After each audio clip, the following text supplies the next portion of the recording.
장미꽃 위에 있을 아직 맺혀 있는 그때에 귀에 흐르는 소리 들리니 줌성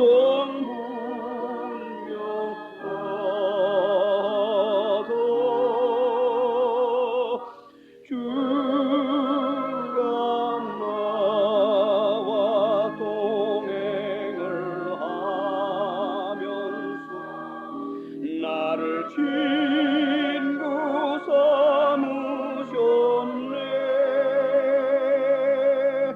우리 서로 받은 그 기쁨은 알 사람이 없도다. 그 정한 주의 음성. 오늘 주시는 말씀은 요한복음 3장 31절로 36절 신약성경 147페이지에 기록이 되어 있습니다. 저하고 한 절씩 나누어 읽도록 하십니다. 위로부터 오시는 이는 만물 위에 계시고 땅에서 난 이는 땅에 속하여 땅에 속한 것을 말하느니라. 하늘로서 오시는 이는 만물 위에 계시나니 그가 그 보고 들은 것을 증거하되 그의 증거를 받는 이가 없도다. 그의 증거를 받는 이는 하나님을 참되시다 하여 인쳤느니라.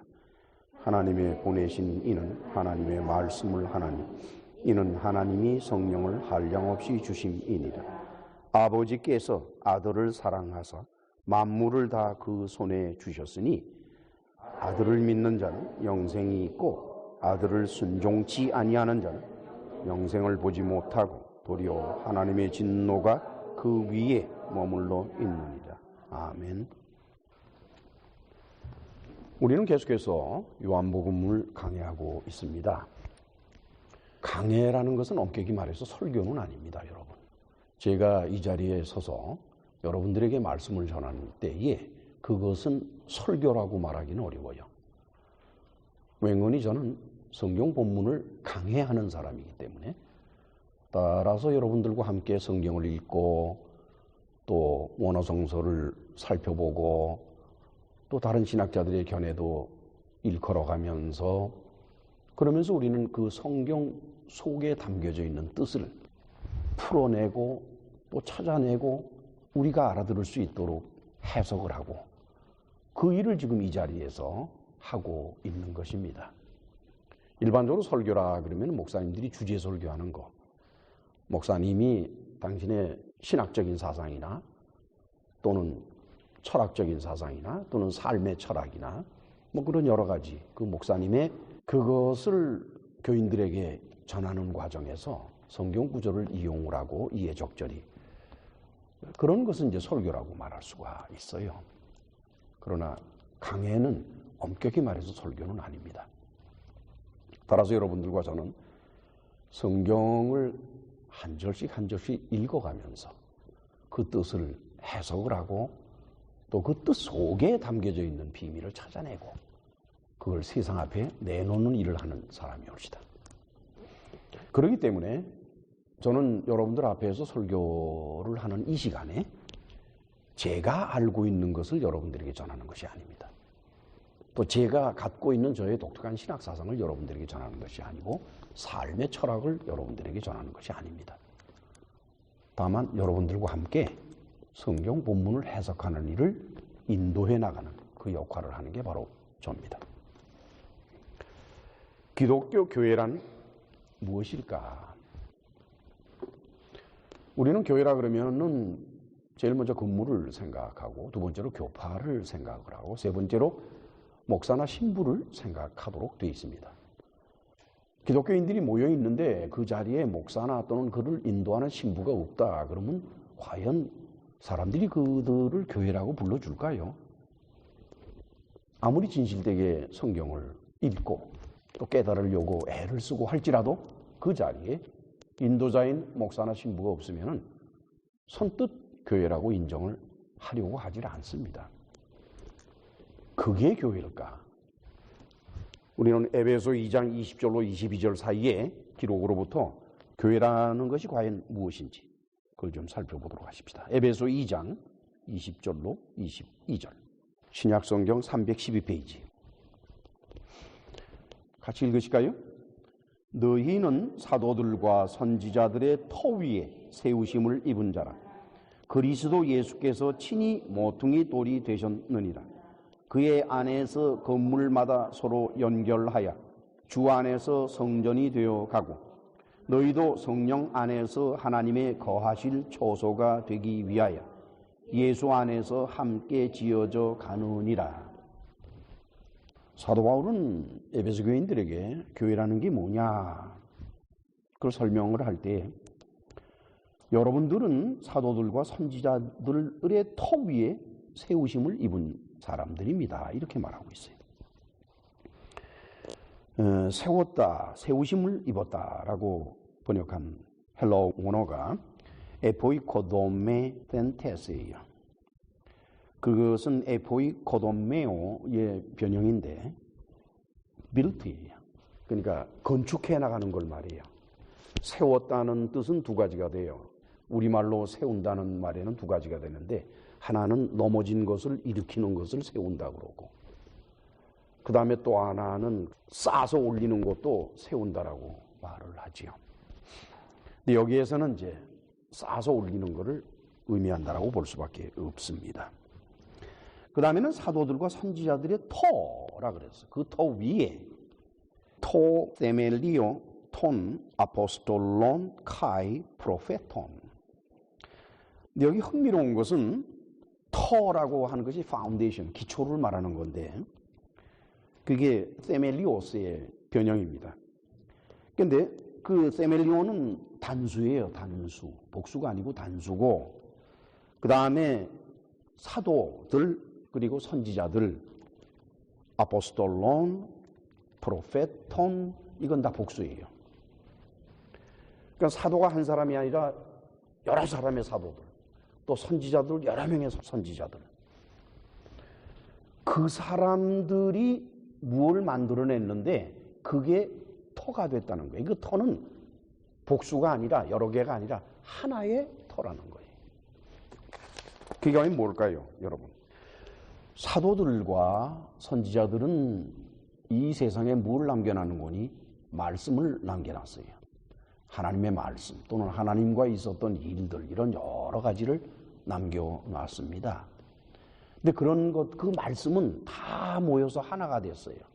그게 뭐예요? 성경. 그렇죠? 그러니까 지금 사도 바울이 말하고 있는 것은 사도들과 선지자들의 터라고 하는 것은 곧 무엇을 말하는 거니? 성경이에요. 기독교 교회는 성경을 터로 해서 세워진 것이다 하는 것입니다. 만약 교회가 성경 말씀 전체를 기초로 하지를 않고 성경을 사용하기는 하는데 성경에 기록되어 있는 글들을 부분적으로 이용해서 인간적인 집단을 만들어 놨다 그러면은 그것은 교회라고 이름을 붙일 수 있을지는 몰라도 예수 그리스도의 교회가 될 수는 없습니다. 왜 그러니까 예수 그리스도께서 친히 모퉁이 돌이 됐다라고 사도 바울이 말하고 있어요. 즉 예수 그리스도께서 그 교회의 시작이 되었다 그런다 그러면은 어떤 일이 있어도 예수 그리스도의 말씀 전체가 하나도 빠짐없이 전체가 교회에서 전해지고 또 그걸 바탕으로 세워져야만이 비로소 그리스도의 교회가 될 것이다 이렇게 보는 겁니다. 그리고 교회는 영적인 존재이지 인간적인 조직은 아니옵시다.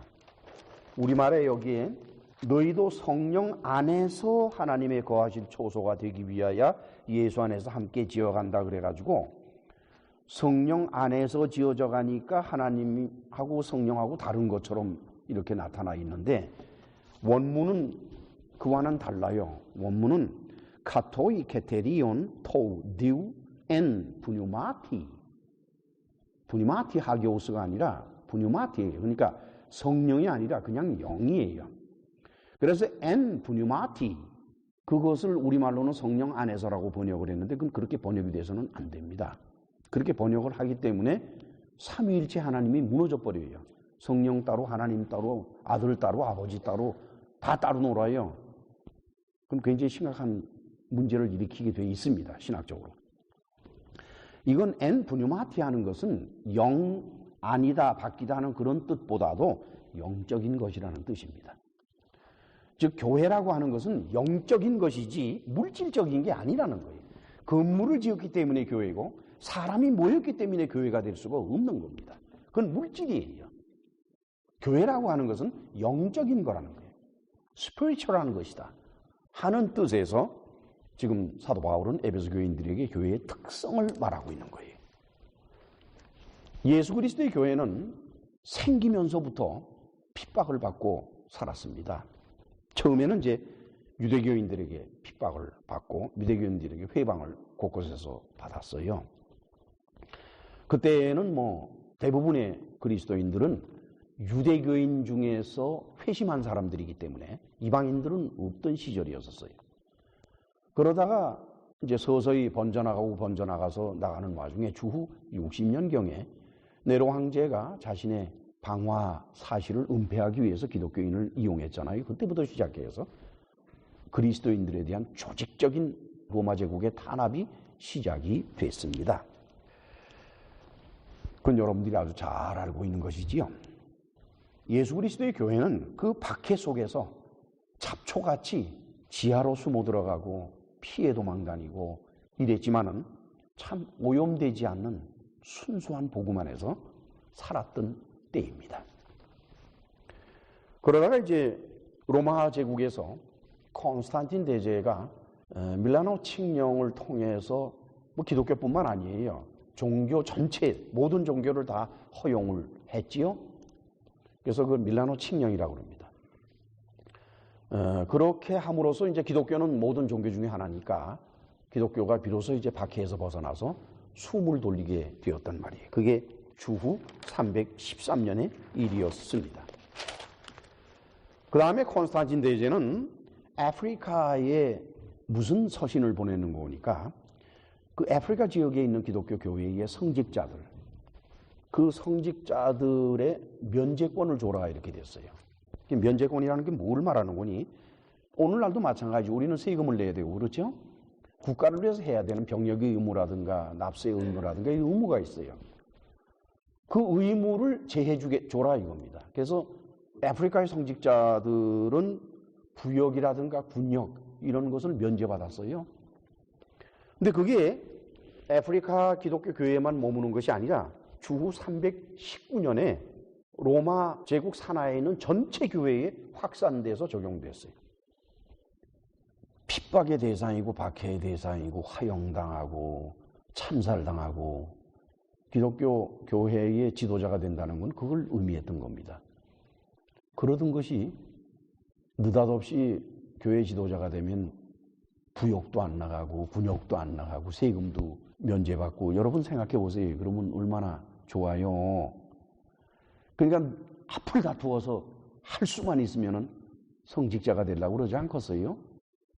그래서 성직자들이 늘어나기 시작을 했습니다. 성직자들은 특권층이 됐어요. 기독교 교회는 그로부터 타락의 길을 걷게 되었습니다. 콘스탄틴 대제는 탄압받는 기독교 교회를 건져낸 건 사실인데 건져내서 다시 돌아올 수 없는 타락의 길로 던져버렸습니다. 그때로부터 그들은 성경을 덮어놓습니다. 왜냐? 성경을 읽으면 그 짓을 못하니까. 그리고 기도문을 만들고 신조를 만들고 법령을 만들고 이래가면서 그 성경으로 기독교 교인들을 이끌어온 것이 아니라 그들을 고유의 법도로 이끌어왔습니다. 그래서 세계 역사가들은 그 시절을 중세 암흑기라고 합니다. 여러분 잘 아시다시피 1517년에 마틴 루터가 종교개혁을 일으키고 1536년에 요한 칼빈, 그리고 그 종교개혁 이전에 종교개혁의 시발점을 만드는 사람들이 존 위클리프와 존 후스, 그 외에도 여러 사람이 있습니다만, 이 사람들이 뭘 했는 줄 압니까? 존 위클리프와 존 후스는 성경의 권위를 강조했어요. 왜 그런 거니? 로만 캐톨릭, 천주교회가 성경을 덮었기 때문에, 그리고 성경 위에다가 그들의 기도문과 그들의 법령과 그들의 예배법과 이런 등등을 갖다가 올려놨기 때문에 존 위클리프나 존 후스는 그러면 안 된다 이게, 성경이 다시 올라가라 이게. 존 위클리프 같은 경우에는 영어로 번역을 했어요, 성경을. 그 영어로 번역했다고 그 사람은 어떻게 한 줄 압니까? 죽은 다음에 그 시체를 꺼내서 화형을 했어요. 성경을 기독교인들에게 사실 그대로, 기록된 그대로 하나씩 하나씩 해석해서 알려주려고 했더니 이놈 사단이라고 그래가지고 잡아 죽이지를 않나? 그러지 않으면 화형을 시켜버리고, 죽은 사람은 시체까지 꺼내서 화형을 시키고. 여러분 상상이 갑니까? 그게 기독교 교회예요. 마틴 루터는 뭘 했습니까? 1521년부터 시작해 1534년까지 자그마치 13년 동안 성경을 독일어로 번역을 했어요. 마틴 루터는 성경이 교회의 기초가 되지 않으면 타락한다라고 결정적으로 말을 했죠. 이 마틴 루터를 로만 캐톨릭 천주교회는 성경대로 갔다고 해서 파문을 시키고 그를 잡아 죽이려고 했습니다. 한편 요한 칼빈은 성경 66권 중에 49권을 주석했습니다. 놀라운 일이지요. 그래서 16세기가 흘러갔어요. 종교개혁의 시대죠. 그때는 정말 참 몇몇 사람 안 되지만은 그들은 성경을 어떻게든지 바르게 기록된 그대로 전하려고 애를 썼습니다. 그러다가 17세기에 영국에서 이신론이 일어났어요. 성경은 비이성적이다. 이지적이 아니다. 하나님은 인간의 이해로서 판단이 돼야지 성경에 나타나는 식으로 신비롭게 판단해서는 안 된다. 영국의 이신론은 엄청난 힘으로 기독교계를 휩쓸기 시작했죠. 그러다 그 다음에 이제 18세기에 들어서는 독일에는 경건주의가 일어났고 영국에서는 웨슬레주의가 일어났습니다. 그들은 성경보다도 삶을 더 중요하게 생각했어요. 즉 도덕적인 삶에 대해서 강조를 했던 것입니다. 그 다음에는 19세기에 접어들어서 영국은 기독교를 통해서 사회개혁을 부르짖게 되었고 독일에서는 자유주의 신학이 일어났습니다. 모두가 다 사회개혁이에요. 전부 다. 즉 사회 일에 개입하는 겁니다. 한편 미국에서는 18세기에 1차 대각성 운동이 일어났고 19세기에 2차 대각성 운동이 일어났습니다. 그것은 교인의 수를 늘려나가는 것입니다. 그리고 20세기에 접어들어서 교회는 세속화의 길을 걸어가 버리고 말았습니다. 기독교 2000년 역사 중에 오늘날과 같이 교회가 타락한 적은 단 한 번도 없었습니다. 오늘날 교회의 타락은 지난 2000년 역사 중에 절대로 없었던 상황이에요. 교회가 신학적으로나 신앙적으로나 타락의 길을 걷는다는 얘기는 성경을 떠난다는 얘기입니다. 우리 신학을 하는 사람들은 기독교 교회가 성경을 버렸다는 것을 우리는 잘 알고 있습니다. 그렇기 때문에 성경으로 돌아가기를 호소하고 성경으로 돌아오기를 기대하고 있는 것입니다. 왜냐? 성경으로 돌아오지 않고는 그 타락을 막을 길이 없어요. 따라서 기독교 교회, 오늘날과 같이 사상 초유의 타락의 길을 걷고 있는 이 교회를 하나님의 품으로 다시 돌려오기 위해서는 성경을 강해해야만 합니다. 한 절 한 절 빠짐없이 읽어가면서 빠짐없이 해석하면서 빠짐없이 전하는 이 강해가 있어야만이 교회는 돌아올 수가 있습니다. 일반적으로 초대교회 시절과 종교교회 시절에는 목사님들이 설교를 할 때 주로 강해를 했어요. 물론 오늘날 강해 설교라는 정도로 그렇게 심오한 것은 아니지만 그래도 본문 설교라고 할 수 있는 본문을 가지고서 전하는 그런 설교를 많이 했습니다. 현대에 와서 강해의 왕자라고 일컬어지는 사람은 누군가니 알렉산더 맥레린. 알렉산더 맥레린이 강해 설교를 성공적으로 할 때까지 얼마나 힘들고 어려운 과정이 많았는거니 수년간 본문 설교를 했대요. 몇 년인 건 모르겠는데 수년간 본문 설교를 하고 그리고 나서 강해 연구가 비로소 시작이 됐다. 즉 강해 설교는 신학교에서 가르치는 것이 아닙니다. 신학교에서는 강해 설교를 가르칠 수가 없어요. 그래서 신학생들은 강해 설교가 뭔지를 모르면서 나와서 목사가 됩니다. 따라서 강해 설교를 하려면 목사 자신이 자기 자신 혼자서 성경 연구를 하며 그러면서 세월이 지나면서 목사의 인생이 점점 깊어지고 넓어지고 그리고 성경에 대한 지식이 깊어지고 넓어지고 이와 같이 목사가 인생을 살면서 변화되어 나가는 그만큼 성경의 강해는 점점 깊어지고 점점 넓어진다는 겁니다. 그것이 알렉산더 맥레런이 보여준 본이었습니다. 저는 지난 21년간 강해 설교를 했습니다. 초기 10년, 전반부 10년은 강해 설교라고 볼 수가 없습니다. 제가 강해 설교라고 이름은 붙였지만은 그때를 되돌아보면 그건 본문 설교였을 뿐입니다. 성경 본문을 전하고 즉 깊이가 얕았다는 뜻입니다. 그 다음에 후반기 11년 동안 한 강해 설교들은 정말 강해 설교다운 강해 설교를 할 수 있게 되었어요.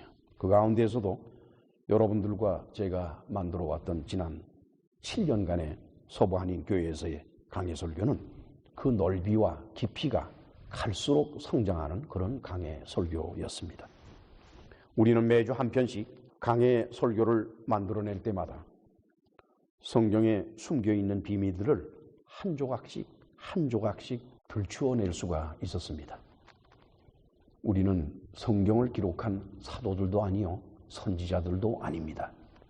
다만 그분들의 기록을 살펴보면서 할 수 있는 한 그 깊이를 더하고 넓이를 더해서 그분들이 말씀을 기록했던 그때의 그 마음, 글을 읽는 것이 아니라 그 마음을 읽어나가는 일을 해왔습니다. 특별히 지금 강해하고 있는 요한복음은 영적인 문제를 다루고 있는 책입니다. 여러분들이 요한복음과 누가복음을 비교해 보면요, 그 차이가 얼마나 큰가 하는 것을 어렵지 않게 알 수가 있어요. 특별히 영의 문제에 있어서, 푸뉴마, 영의 문제에 있어서만큼은 누가는 요한을 따르질 못합니다. 그의 신학사상은 요한과는 달랐어요. 따라서 우리는 요한복음을 강해 나가면서 차근차근 진전이 될 때마다 아주 놀라움을 많이 갖게 돼요. 그 전에 볼 수 없었던, 또한 그 전에 알 수가 없었던 비밀들을 찾으면서 한편으로는 기쁘기도 하고 또 한편으로는 두렵기도 합니다. 그래서 저는 매번 설교한 것을 수십 번을 들어요. 여러분들이 제 설교를 듣는 횟수는 제가 제 설교를 듣는 횟수에 비하면 따라올 수가 없어요. 왜 그런 거니까 설교한 것을 여러 번 듣는 까닭이 내가 잘못 생각한 것이 있지 않을까, 내가 잘못 연구한 것이 있지 않을까, 내가 뭔가 실수를 해서 또는 너무 과욕을 해서 또는 인간적으로 지식적으로 이런 등등 여러 가지 이유 때문에 내가 하나님의 말씀을 잘못 강해하지는 않았을까, 그 잘못된 것을 찾기 위해서 헤아릴 수 없이 여러 번 듣습니다. 그래서 발견하게 되면 또 그것을 정정하고 이렇게 살아가고 있지요. 따라서 여러분들도 우리 설교를 이 자리에서 듣는 것으로 생각하지 마십시오. 저는 여러분들이 이 자리에서 설교를 듣는 사람들이라고 보질 않아요. 저와 여러분들은 이 자리에서 설교를 만들어 나가는 사람들이 올시다. 따라서 여러분들은 댁에 돌아가셔서 CD나 테이프로 반복해서 들으셔야 돼요. 그때 비로소 설교를 듣는 입장이 되는 겁니다. 아시겠지요? 그래서 영적이라고 말하는 것이 옳시다. 오늘의 본문은 이러한 신비로움, 즉 하나님의 말씀, 사도 요한이 바라보고 있는 하나님의 말씀, 또 사도 요한이 깨달았던 영적인 세계, 누가가 결단코 따라갈 수 없는 경지에까지 이르는 사도 요한의 영적인 이해, 이런 신비로움을 단적으로 표현하는 것이 오늘 본문 말씀에 기록되어 있는 서두의 말씀이옵시다. 자, 이제 오늘 본문으로 돌아와서 요한복음 3장 31절로 33절을 같이 읽으실까요? 위로부터 오시는 이는 만물 위에 계시고 땅에서 난 이는 땅에 속하여 땅에 속한 것을 말하느니라. 하늘로서 오시는 이는 만물 위에 계시나니 그가 그 보고 들은 것을 증거하되 그의 증거를 받는 이가 없도다. 그의 증거를 받는 이는 하나님을 참되시다 하여 인천느니라. 위로부터 온 사람이라 그랬어. 아노센 에르코메노스. 에르코마이 온다는 거예요. 위로부터 아노센. 물론 이제 요한복음 3장 앞부분에서 거듭난다라고 우리말로 번역된 그것도 마찬가지로 아노센이라는 단어였죠. 여기서는 아노센을 위로부터라고 이제 바르게 번역을 했습니다. 위로부터 온 사람은 모든 것, 만물이라고 그랬는데 만물보다는 모든 것 위라고 하는 게 좋습니다. 왠고니 만물이라 그러면은 물질이에요. 이 세상에 하나님께서 창조하신 모든 물건들, 생명들 이런 것을 말하는데 거기서 끝나는 것이 아니에요. 모든 것이라 그러면 무엇까지도 포함이 되는 거니 역사까지도 포함이 되는 겁니다. 역사는 만물 속에는 들어가지 않아요. 그러나 모든 것 속에 들어갑니다. 그렇기 때문에 이것은 만물로 번역이 될 것이 아니라 모든 것으로 번역이 돼야 할 것입니다. 그 모든 것 위에 계신 것입니다. 그 다음에 땅에서 난 이는 땅에 속해서 땅에 속한 것을 말한다 그랬어요. 여기서 땅에서 난 자, 호, 온, 엑, 테스, 게스, 땅으로부터, 그러니까 땅에서 났다는 게 뭐 땅에서 태어났다는 그런 뜻이 아니라 그 본질이 흙으로 구성된 존재를 말하는 겁니다. 그러니까 우리들이죠, 그렇죠? 인간은 그 흙으로 구성되어 있잖아요, 그렇죠? 그걸 말하는 거예요. 그러니까 흙으로 구성되어 있는 육체를 가진 사람은 땅에 속한 것, 이 세상 것만 말하고 있다는 거예요. 그들의 눈에는 하늘이 보이질 않습니다. 이것은 요한복음 3장 6절에 예수께서 말씀하신 대로 육으로 난 것은 육이요 성령으로 난 것은 영이라. 우리말 번역에 성령이라 했는데 원문에는 성령이 아니라 영입니다. 그러니까 육으로 난 것은 육이요 영으로 난 것은 영이라. 그것을 말하는 것이지요. 위로부터 났다. 엑토우 오우라노, 하늘로부터. 그건 하늘의 속성. 다시 말하면은 위로부터 오시는 이, 위로부터 온 사람, 그 다음에는 하늘의 속성을 지닌 사람, 푸뉴마라는 거예요. 푸뉴마, 영이라는 거예요. 엑테스게스, 땅에 속한 사람은 영이 없고, 그 다음에 엑토우 오우라노, 하늘에 속한 사람은 영이 있다. 이 사상은요, 마태, 마가, 누가 어느 누구도 말한 것이 아닙니다. 복음서가 4권인데 4권의 복음서 가운데에서 이 영의 문제와 육의 문제를 확실히 분별을 해서 이렇게 명백하게 기록한 사람은 사도 요한밖에 없어요. 저는 누가복음을 살펴보면서 이 사람은 전혀 다른 신학 사상을 가지고 있구나 라고 느꼈는데 이건 요한만의, 그러니까 통찰력이라고 그러죠. 영적인 통찰력. 사도 요한은 요한복음 3장 전체를 통해서 푸뉴마를 가진 사람과 푸뉴마를 갖지 못한 사람을 대치법을 사용해서 표현합니다. 대치법을 사용해서 똑같은 표현에 그 전치사도 똑같고 다 똑같아요. 다만 하나는 사르크스 또는 게스, 땅, 하나는 오우라는 하늘 또는 영, 푸뉴마 이런 식으로. 그래서 대치법을 써가면서 설명을 해요. 그렇기 때문에 그것을 읽다 보면은 그 읽는 사람이 아주 자연스럽게 사도 요한이 말하고자 하는 것을 깨달을 수 있도록 그렇게 표현하고 있는 것입니다. 그런데 여기 놀라운 사실은 그가 그 보고 들은 것을 증거하되 그의 증거를 받는 이가 없다고 그랬어요. 오데이스 람바네. 오데이스 그러면 no one, nobody, 아무도. 예수께서 오셔서 보고 들은 것, 다시 말하면은 천상의 일을 사람이 알아듣도록 설명을 해서 말씀을 해 주실 때 그걸 받아들이는 사람이 nobody, 아무도 없다는 거예요. 많은 사람들은요, 잘 모르면서 끄덕거리는 게 많아요. 저는 이제 교인들하고 대화를 이렇게 나눌 때 가끔 깜짝 놀랄 때가 있어요. 저 사람 분명히 모르는데, 근데 자기가 아는 줄 알고 있어요. 그런데 그것도 모른다고 얘기할 수도 없잖아요. 그렇죠? 그럼 대화가 끊기는데? 그래서 그냥, 그러시냐고. 그거 뭐 말해서 해결될 일입니까? 왜 그런 거니? 사람은요, 그 아집에 사로잡혀 살아요. 모든 인간은. 저도 그렇고 여러분들도 그렇고 아집이라는 게 있어요. 자기만의 것. 그 아집에 사로잡혀 있기 때문에 그 아집이 깨지는 데에는 상당한 충격이 필요하고 상당한 노력이 필요하고 동시에 상당한 시간이 흘러야 돼요. 그래서 제가 여러분들에게 우리 설교를 한 번 듣고 끝내지 말고 수없이 들으라고 하는 게 그래서 그러는 겁니다. 이 설교에 담겨져 있는 놀라운 비밀들은 한 번 들어서 깨달아지는 게 아니에요. 반복해서 들으셔야 깨달아져요. 여러분들만 그런 줄 압니까? 설교를 했다고 하는 당사자인 나까지도 수십 번을 들어가면서 우리가 만든 설교에 담겨진 참뜻을 찾아가고 있어요, 여러분. 그래야 아집이 깨지고 아집이 깨져야 진리가 들어올 수가 있는 겁니다. 33절 같이 공독할까요?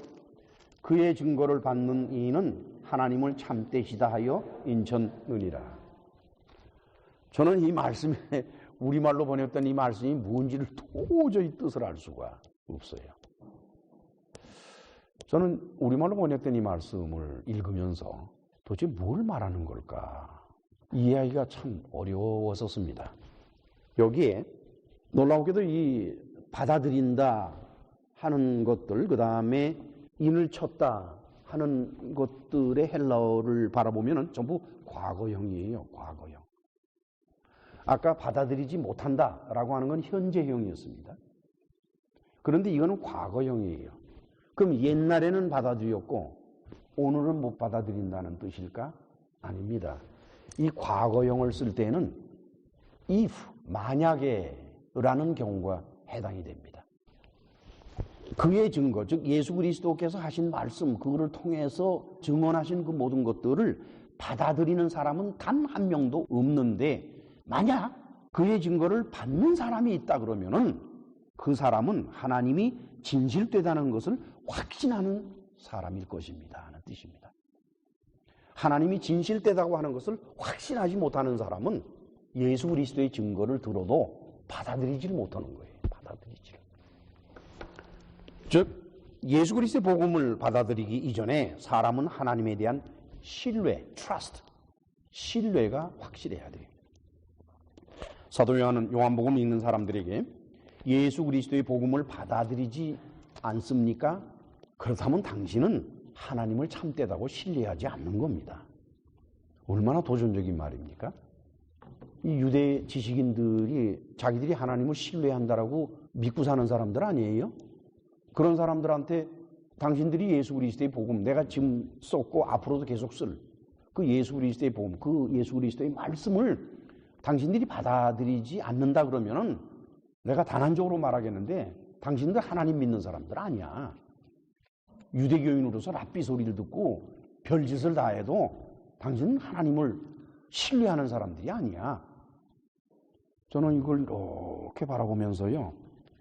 야, 땅아, 사도 요한이 참 대단한 사람이긴 대단한 사람이로구나. 제가 설교하는 목사지만은 교회 앞에 설교할 때 어려움을 많이 겪는 것 중에 하나가 설교를 듣는 사람들에게 뭘 알고 듣느냐라고 얘기하는 식으로 표현한다는 그때 어려움을 많이 겪어요. 맹문이 사람은 그런 얘기를 들으면 기분 나쁘거든. 그렇잖아요? 사람 기분 나쁘면은요, 그 다음에 뭐 아무것도 안 들리고 안 보여요. 저하고 어떤 분 통화하다가 그 양반 저기 먼데 계신 분인데 그 통화하다가 어떤 얘기 중에 이 양반이 기분이 상했어요. 그래서 그날로부터 자그마치 한 달 동안은 제 설교를 안 들었대요. 왜 안 들었어요? 그랬더니 귀에 들어오질 않아요. 그러니까 그게 무슨 뭐 진실이고 뭐 진리고 그거 다 아유 그거 뭐 별 소용없는 거예요. 그게 사람의 마음과 그 신뢰, trust에 따라서 뒤집어버리는 게 그게 진리고 진실에 대한 마음입니다. 그래서 그럼 한 달 후엔 들으셨어요? 그랬더니 그 다음부터는 들리대요. 왜 들었어요? 그냥 끝까지 안 듣지. 그 기분 나쁜데 안 들어버리면 되잖아요. 그래서 뭐 한 달 지나고 나니까 좀 마음도 풀리고 또 목사님이 하신 말씀이 뭐 그렇게 틀린 얘기도 아닌 것 같고 그래서 다시 들었더니 들리대요. 이것은 오늘날 기독교에 속해서 신앙생활을 하고 있는 우리 기독교인들도 마찬가지라고 저는 봅니다. 우리 자신이 처해 있는 모든 여건 속에서 지난주에 말씀드린 그대로 모든 것을 감사하는 사람은 그 사람은 하나님을 진실되다고 믿는 사람들입니다, 여러분. 이런 사람은 예수 그리스도의 복음을 받아들이는데 어려움이 없어요. 그러나 허구한 날 하나님께 이거 해달라 저거 해달라 매어달리고 간구하고 부르짖고 그러다가 나에게 득되는 일이 좀 생기면 할렐루야 감사합니다 그러고 흥금하고 내가 해가 되는 일이 생기면 원망하고 또 하나님 찾아가서 들들볶고 그런 사람은요 하나님을 신뢰하는 사람들이 아니에요. 잘들 들으세요 여러분. 하나님을 신뢰하지 않으니까 그런 사람들은 예수 그리스도의 복음을 사실 그대로 받아들일 수가 없어요. 교회는 다닐지라도. 이건 참 무서운 일입니다. 여러분 생각해 보세요. 저도 한때 그런 일을 했습니다만 흔히 기독교 교회 지도자들, 목사나 장로들을 말하죠. 그분들은 그 왜 그러는지 모르지만은 교인들을 교회로 자주 모이게 하려고 그래요. 자꾸. 그래서 교회가 살아 움직이는 것 같고 이러면 교회가 살아있다고 그러대요. 근데 교회가 조용하면은 죽어 있다고 그러더만 또. 아니 교인들이 밖에 나가 일해가지고 돈 벌고 살고 남에게 선한 일도 하고 그래야지 교회에 모여서 뭘 하겠다는 겁니까 자꾸. 그럼에도 불구하고 기독교의 지도자들은 어떻게든지 교인들을 교회로 자주 모이게 많이 모이게 그래서 많이 모이면은 목사님들은 기분이 좋죠. 그래서 모이게 하기 위해서 다양한 집회를 만듭니다. 여러 종류의 기도회를 만들고 또 부흥회를 하고 또 간증 집회 같은 것도 해요. 이런 모임을 통해서 교인들은 아주 자연스럽게 자신들의 어려움과 문제들을 하나님 앞에 가지고 와서 고하게 되고 간구하게 되고 그렇게 돼 있어요. 여러분 새벽 기도 나가서 뭘 할 거예요? 멍청히 앉았다 와요? 잠도 안 자고? 일단 새벽 기도에 나가면은 하나님 제 믿음이 성장되게 해주세요 라든가 뭐 이런 식으로 해서 듣기에 좀 그럴싸한 말들도 하나님 앞에 고하지만은 대부분이 다 지금 당장 처해 있는 문제들 그걸 하나님한테 고하게 되어 있습니다. 그러면 결과적으로 어떻게 됩니까? 우리가 하나님 앞에 나아가서 기도라는 명분으로 하나님께 뭐 해달라고 하는 그 순간에 우리의 마음은 하나님에게서 떠나는 겁니다. 그건 우리가 하나님을 믿지 않게 돼요. 신뢰하지 못하기 때문에 부탁을 하는 거예요. 결과적으로 그러한 교인들은 범사에 감사할 수가 없어요. 자기에게 좋은 것만 감사하지 사도 바울이 말하는 모든 것에 대해서 감사를 못합니다. 왜냐? 하나님을 신뢰하고 하는 데에서 멀어져 버리니까. 오늘 본문에서 사도 요한은 하나님의 진실에 대한 신뢰를 잃으면 예수 그리스도의 복음을 사실 그대로 받아들이지 못하게 된다라고 했습니다. 그렇다 그러면은 아주 이건 아이러니컬하게 하고 참으로 생각을 많이 하게 하는 일인데 기독교 교회에서 모임으로 갖는 수없이 많은 기도회나 간증 집회 이런 것들은 결과적으로 교인들로 하여금 하나님을 신뢰하지 못하게 만드는 것이요. 교인들이 하나님을 신뢰하지 못하게 되면은 예수 그리스도의 복음을 사실 그대로 받아들일 수 없게 만들어 놓는 것입니다. 그래서 교인들은 어떻게 변해가는 거니까 자기들이 듣기에 좋은 것만 골라서 받아들이게 돼요. 이거는 참 어리석은 일들입니다. 그러나 교회는 2000년 세월 동안 수없이 이런 일을 많이 저질러 왔어요. 그래서 교회가 모여가지고 떠들썩 법적 하면은 그게 좋은 건 줄로 알고 있어요. 우리 교회는 24시간 돌아가며 7일을 돌아간다 이렇게 표현들을 하지요. 그것이 얼마나 무서운 결과를 가져오는지. 이거는 어리석은 일들입니다. 이 어리석음을 범하는 이들에게 우리 주님인 예수님의 말씀을 다시 한번 강조할 거예요. 여러분들이 너무나도 잘 알고 있는 것입니다. 마태복음 6장 6절로 8절 찾아가요. 마태복음 6장 6절로 8절 같이 읽으실까요? 너는 기도할 때에 내 골방에 들어가 문을 닫고 은밀한 중에 계신 내 아버지께 기도하라. 은밀한 중에 보시는 내 아버지께서 갚으시리라. 또 기도할 때에 이방인과 같이 중언부언하지 말라. 저희는 말을 많이 하여야 들으실 줄 생각하느니라. 그러므로 저희를 본받지 말라. 구하기 전에 너희에게 있어야 할 것을 하나님 너희 아버지께서 아시느니라. 이 예수님의 바로 이 말씀은 우리가 설교 중에 귀에 못이 박히도록 들은 말씀이에요. 그러나 들어도 해결이 안 나는 게 이 말씀이 옳시다. 예수께서는 그러시는 거예요. 뭐 그렇게 교회에서 특별 집회 만들고 기도회 만들고 그래가지고 교회에 모여서 기도할 것들 없다. 너희는 집에서 해라. 그것도 뭐 자식들 보는 앞에서 기도의 본을 보인다고 그렇게 또 기도하는 사람들도 있더만요. 저도 한때 그렇게 했습니다만. 그런 짓들 하지 말고 아무도 안 보는 골방에 들어가 혼자 거기 앉아서 기도해. 또 기도하는 것도 뭐 중언부언하지 말아요. 뭐 이거 해달라 저거 1시간 동안 떠드는데 뭘 떠드는지 모르겠어. 뭐 이렇게 말할 게 많노? 얼마나 욕심이 많으면 1시간 동안 하나님 앞에 떠들어야 되나? 예수께서 그러시는 거예요. 뭐 이렇게 할 말이 많으냐? 그 이방인들이 하는 게야. 그거는 저 기독교인들이 하는 게 아니야. 이방인들은 자기들이 섬기는 신이 우상이기 때문에 귀도 막혔고 눈도 막혔으니까 떠들고 한 말 또 하고 한 말 또 하고 자꾸 해야 이게 알아들을 거라고 생각을 해서 그렇게 한단다. 그러나 너희 하나님은 그런 분이 아니다. 너희가 이거 해달라 저거 해달라 말하기 전에 벌써 너희들 사정을 다 아시고 너희가 무엇이 필요한 것을 아시는 분이야. 그럼 하나님께서 우리가 필요한 것을 아셨으면 아시는 데에서 끝날까요? 제가 옛날 조선공사에서 관리 개선 작업을 할 때 일입니다.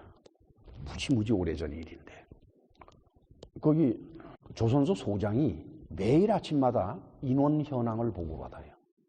근데 제가 전부 조사를 해보니까 매 아침마다 출석 인원 조사를 하려고 그러면은 10장으로부터 시작을 해서 직장, 그 다음에 개원, 계장, 과장 이래가지고 그 보고서가 전부 다 올라가. 조선소 전체에서 다 올라가서 그게 종이 한 장에 그려져 가지고서 소장한테 올라가는데 그 작업하는 시간 계산에다가 돈 계산을 하니까 그게 보통이 아니더라고요. 엄청나게 돈이 들어가는 작업이더라고요. 소장을 만나서 얘기를 했어요. 소장님, 이 보고를 매일 아침 받으시는데 받으셔서 뭘 하십니까? 아니, 내가 소장인데 소장이다 그러면은 최소한도 오늘 결석한 놈이 있는지 없는지 뭐 그런 것 정도는 알아야 되는 거 아닙니까? 소장님이 이 보고서가 작성될 때 돈이 얼마나 들어가는 거 알고 계셨어요? 돈은 무슨 돈 그냥 이렇게 올리면 되지. 그래요. 그냥 올리면 돼요. 그래서 처음 계산한 걸 보여줬어요. 이 사람 눈이 띵그래 그냥. 만약에 소장님이 이 사실을 알아가지고 출석하지 않은 사람, 출근하지 않은 사람들에게 전화를 다 해서 불러내겠다 그러면 이 보고서 받으셔도 됩니다. 그러나 소장님의 궁금증 하나를 풀어주기 위해서 이 보고서를 작성한다 그러면 당장 관두라 그랬어요. 돈이 아깝지도 않느냐고. 이 사람은 굉장히 사람이 지혜로운 사람이에요. 김 선생님 난 그거 몰랐어요. 정말 몰랐습니다. 내가 다시는 안 할 겁니다. 그래서 그 다음 날로 보고하는 작업이 끝나버렸어요. 안다고 하는 것은 반드시 그 뒷것이 나와야만 됩니다. 하나님께서 우리의 사정을 다 아신다 그러면 하나님께서 아시는 거로 가만히 계실 것 같습니까? 아니에요. 하나님이 아신다는 얘기는 하나님이 우리의 문제를 해결해 주신다는 겁니다. 예수 그리스도께서 하신 말씀은 바로 이런 뜻입니다. 하나님께서는 우리의 삶을 언제나 지켜보십니다. 그래서 우리에게 필요한 것이 무엇인지를 아주 정확하게 아시고 계십니다. 그래서 하나님께서는 우리의 마음이나 우리의 뜻과는 상관없이 가장 적합한 때에 가장 적합한 방법으로 우리를 도우십니다, 여러분. 우리 하나님은 무책임한 분이 아니에요. 그래서 그 도우심을 주시는데 그 도우심은 카리스예요. 거저주는 은혜라는 겁니다. 우리가 기도를 했기 때문에, 우리가 헌금을 했기 때문에, 우리가 충성봉사를 했기 때문에, 또는 우리가 선행을 베풀었기 때문에 그 대가로 문제 해결을 해주시는 것이 아니라, 우리는 한 것이 아무것도 없는데 하나님은 우리도 모르게 모든 것을 해결해 주세요. 여러분들도 그걸 아십니다. 여러분들이 일생을 뒤돌아볼 때 하나님의 손길이 있었다는 걸 여러분들 너무나도 잘 알아요. 따라서 하나님 앞에 이거 해달라 저거 해달라 얘기 안 하고 감사하는 거예요. 감사해. 모든 일에 감사. 왜? 그 사람이 감사할 수 있는 건 하나님을 믿기 때문이에요. 하나님을 트러스트하기 때문이에요. 그래서 묵묵히 하나님의 손길을 기다리는 사람은 하나님께서 도와주시는 도우심을 언제나 받고 삽니다. 그러나 그 하나님을 믿질 못해서 가 덜덜 볶고 방법도 여러 가지도만 하나님을 재촉하고, 그리고 심지어는요 하나님 앞에 이렇게 해라 저렇게 해라고 지시까지 하네요. 놀라워요. 뭐 하나님이 손발이 다 묶였어요. 여러분, 하나님이 보시는 거하고 사람이 보는 거하고 같습니까?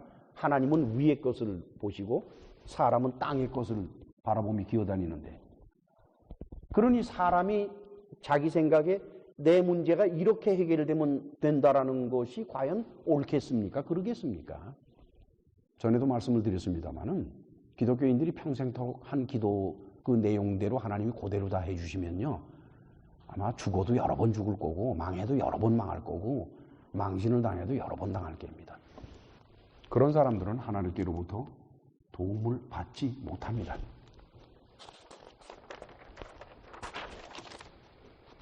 얼마나 아이러니컬해요. 그 다음에 3장 34절로 36절 같이 읽으십니다.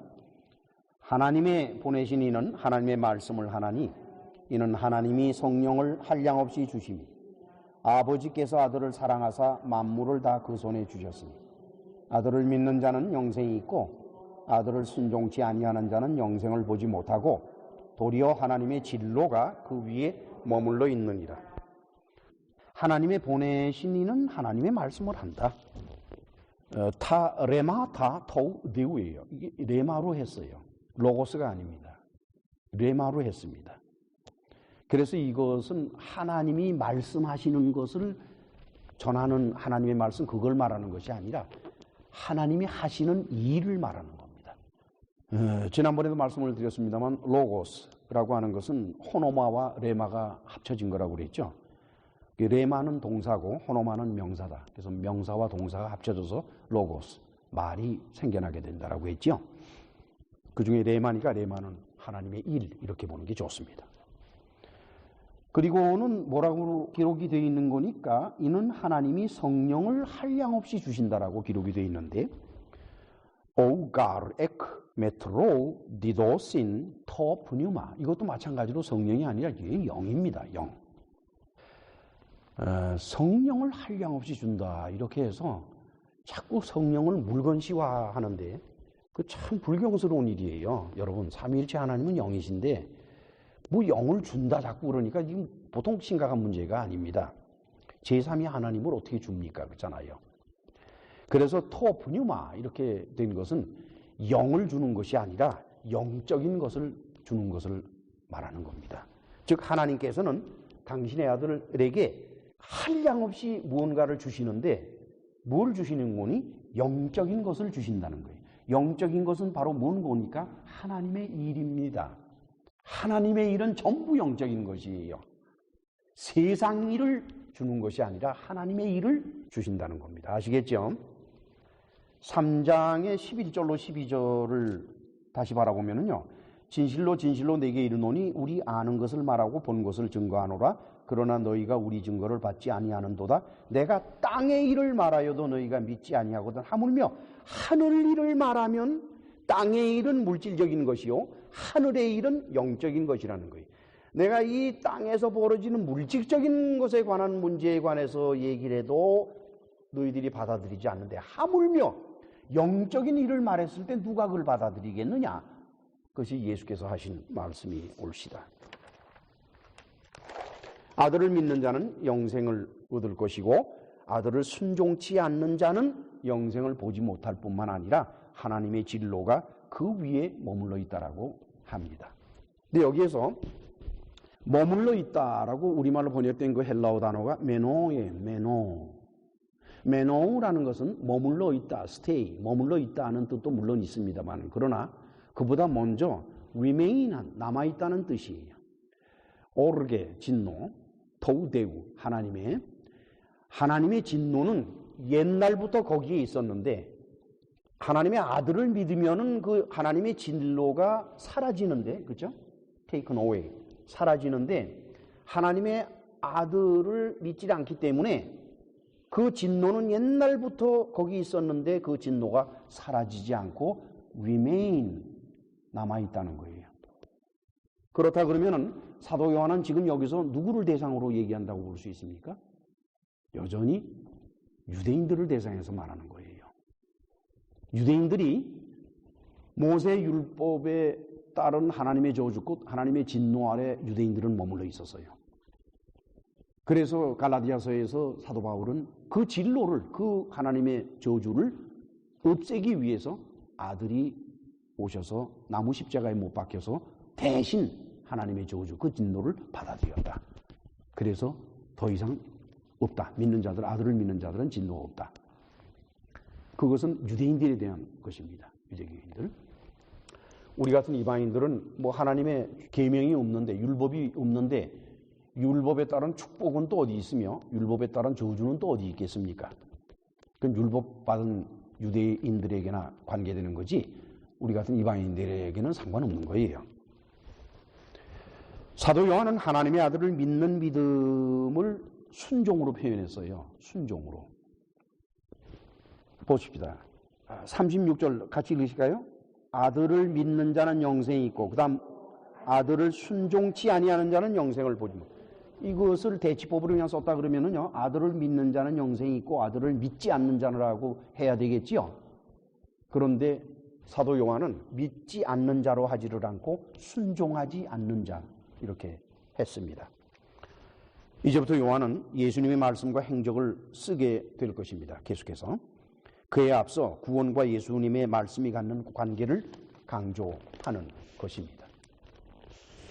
하나님을 믿는다 또는 하나님의 아들을 믿는다라고 하는 것은 단순히 지식적인 믿음을 말하는 것이 아니라 그에 따라서 행동을 하는 그것을 말한다는 것입니다. 오늘의 말씀을 통해서 우리는 여러 가지를 살펴보았습니다. 서두에도 말씀드린 것처럼 여러분들께서는 이 말씀을 계속해서 반복해서 들으셔서 그 말씀에 담겨져 있는 참뜻을 스스로 깨달으시기를 바랍니다. 복음을 받아들이는 원동력, 그것은 하나님에 대한 우리의 신뢰입니다. 우리가 하나님을 신뢰하고 하나님에게 모든 것을 맡기면서 내게 처한 어떤 것이라도 감사하면서 또한 그 문제를 하나님이 결단코 버려두지 아니하시고 우리도 모르는 새에 모든 것을 보살펴 주신다고 하는 그 신뢰, 그 신뢰가 무너지거나 없으면은 저와 여러분들이 하나님의 말씀을 절대로 바르게 읽고 받아들일 수가 없을 것입니다. 기도합시다. 자비로우신 하나님 아버지, 부족한 종과 사랑하는 성도들은 인생을 살면서 힘들고 어려울 때마다 어떻게 좀 하나님께서 이거 도와주시지 않나 하는 생각에 또 하나님한테 가서 부르짖고 여러 가지를 해야만 또 하나님 마음으로 움직이지를 않나 이렇게 생각을 해서 종교적인 신앙생활을 쭉 하고 살아왔습니다. 그런데 오늘 말씀을 통해서 우리가 깨닫는 것은 그러한 모든 것들이 우리가 하나님을 신뢰하지 못하기 때문에 하는 것들이라 되니까 참 겁도 나고 부끄럽고 그리고 마음에 좀 거침이 많습니다. 어떻게 하면 우리가 하나님을 신뢰하며 우리의 모든 인생살이를 바울의 권면처럼 범사에 감사하는 삶을 살 수 있을지 참 힘듭니다. 주님께서 우리에게 은혜를 베풀어 주시어서 우리로 하여금 하나님에 대한 신뢰를 저버리지 않고 하나님을 신뢰하는 믿음 속에서 범사에 감사하면서 진리를 사실 그대로 기쁨 속에서 받아들이는 그런 사람들이 될 수 있도록 은혜를 베풀어 주옵소서. 예수님의 이름으로 기도합니다. 아멘.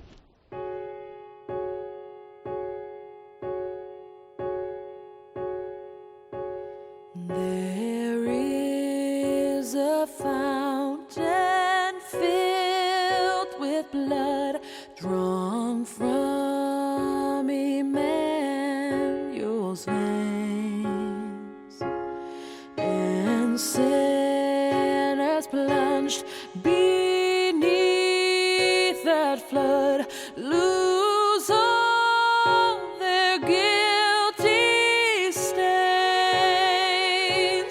lose all their guilty stains, lose all their guilty stains, and sinners plunged beneath